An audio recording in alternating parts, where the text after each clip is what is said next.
இப்ப இந்த மாநாடு பார்க்கும் பொழுது எனக்கு வந்து என்னன்னு கேட்டீங்கன்னா அதே அளவிற்கு கூட்டம் கூடுமான்னு கேட்டீங்கன்னா விஜய் அப்படிங்கிற அந்த முகத்திற்காக நிச்சயமாக கூடும். நீங்க வந்து ஆனா ஒரு டிஃபரன்ஸ் நான் பார்த்தேன். நீங்க வந்து இந்த பூமி பூஜைக்கு அந்த விக்ரவாண்டியில பூமி பூஜை ஒன்று போட்டாங்க. அதுக்கு நல்ல நேரம் போயிருந்தேன். கிட்டத்தட்ட ஒரு 15,000 இருந்து 20,000 பேர் அதுக்கு மட்டும் வந்திருந்தாங்க. ஒரு கார்ல போனா உள்ள போனா வெளியே வர முடியாதுங்க. ஏன்னா அந்த இடத்துல ரெடி வேற பண்ணல. மழை வேற பெஞ்சு ரொம்ப சகதி சேரா இருந்துச்சு. உள்ளே போக முடியல. ரொம்ப பயங்கரமான கூட்டம். ஆனா இப்ப நான் மதுரையில் நடந்த பூமி பூஜை மாநாடு பார்த்து ஒட்டுமொத்தமாகவே ஒரு 200 250 பேர் வந்திருப்பாங்க. அது ஏன்னு எனக்கு தெரியல. அப்பயும் ரெஸ்ட்ரிக்ஷன் இருந்துச்சு. அப்பயுமே வந்து புஷியானந்தவர்கள் இல்ல யாருமே வர வேண்டாம், ரொம்ப குறிப்பிட்ட நபர்கள் மட்டும் வந்தேன். நாங்கள யாருக்குமே இன்வைட் எல்லாம் கிடையாது. நீங்க வாங்கலாம் சொல்ல நாங்களாவது ஒரு ஆர்வத்துல போனோம். இன்னைக்கு அது ரொம்ப குறைஞ்சிருக்குன்னு பார்க்கும் பொழுது அன்னைக்கும் இன்னைக்கும் இந்த கட்சி வந்து ஒரு தொய்வை நோக்கி போகிறதோ அப்படிங்கிற ஒரு சின்ன பார்வை எனக்கு இருக்கு.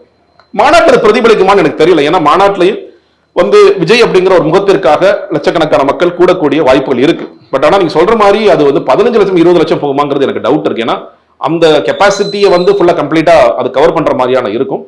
இன்னொன்று அன்னைக்கு இருந்த ஒரு எழுச்சி, அக்டோபர் மாதத்தில் இருந்த எழுச்சி இந்த ஆகஸ்ட் மாதத்தில் இருக்கிறதா என்று கேட்டால் ஓவராலா நான் டிவிக்கோட பார்வையை பார்க்கும் பொழுது இல்லைன்னு நான் சொல்லுவேன்.